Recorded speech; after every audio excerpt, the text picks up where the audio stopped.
ஒரு 6 மணிலேருந்தே சரியான பசினா எப்படின்னா எனக்கு காதெல்லாம் வந்து அப்படியே அடைச்சிக்கிட்டே போகிற மாதிரி அந்த அளவுக்கு பசி எடுத்துச்சு. மோஸ்ட்டாக இந்த மாதிரி டைமில் வந்து பசிக்கும், டக்குன்னு பசிக்கும். ஆனால் சாப்பிட்டா வந்து ஒரு 2-3 வாயிலே வயிறு வந்து ஃபுல்லாக டும்முன்னு ஆகிடுற மாதிரி இருக்கும். ஸோ அப்படி தான் இருக்கும்னு நான் நினச்சிட்டு சரி ஈவினிங் எதனா நம்ம ஸ்நாக்ஸ் ஃப்ரூட்ஸ் அது மாதிரி எதனா சாப்பிட்லான்னு நினச்சேன். பட் கிச்சனுக்குள்ளே போயிட்டு அந்த ஃப்ரூட்ஸாக இருந்தாலும் சரி, இது லைக் பாப்கார்ன், டீ, காஃபி அது பண்ணி சாப்பிட்றதுக்கு கூட எனக்கு பொறுமையே கிடையாது. அப்படி ஒரு பசி. சரி ஃபஸ்ட்டு முதல்ல நம்ம டின்னரே முடிச்சிடுவோம் அப்படின்னு சொல்லிட்டு மதியானம் செஞ்ச ரைஸு, கீரை, எல்லாத்தையும் வந்து ஹீட் பண்ணி சாப்பிட்டு முடிச்சிட்டேன். இந்த பாப்கார்ன் வந்து நான் டிமார்ட்டில் தான் வாங்கியிருந்தேன். சரி புதுசாக இந்த இது லான்ச் பண்ணியிருக்காங்க போல். எப்போவுமே பாப்கார்ன் தான் வாங்குவோம். இது என்னமோ டிஃப்ரெண்ட் புதுசாக இருந்ததுனால இது வாங்கியிருந்தேன். ஆனால் இந்த ஃப்ளேவர் எனக்கு சுத்தமாக பிடிக்கவே இல்லை. பயங்கர அந்த பட்டை வாசனை வந்து பயங்கரமாக இருந்துச்சு.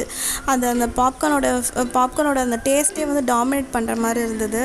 ஸோ அதுக்கப்புறமா வந்து காஃபி குடிச்சிட்டு இதெல்லாம் வந்து சாப்பிட்டதுக்கப்புறம் நான் டின்னர் சாப்பிட்டதுக்கப்புறமா வந்து பண்ணிகிட்டு இருந்தேன். அப்படியே பாப்கார்ன் மித்துவும் விஷ்ணுவும் சாப்பிட்டுட்டு இருந்தாங்க. அவங்களுக்கு எல்லாருக்குமே வந்து 9:30க்கு மேலே தான் வந்து டின்னரு. ஸோ நான் வந்து ஒரு 7:30க்கெலாம் வந்து முடிச்சிட்டேன். அந்த அளவுக்கு வந்து எனக்கு சாப்பிட காதெல்லாம் பயங்கரமாக இன்னும் அடைச்சிக்கிட்டே போகுது. எனக்கு ரிலீவே ஆகலை. அந்த மாதிரி இன்றைக்கி வந்து ஆயிடுச்சு. ஸோ இதெல்லாம் வந்து ஓகே இதுவும் கடந்து போகும் அப்படின்னு சொல்லிட்டு போயிட்டுருக்கு.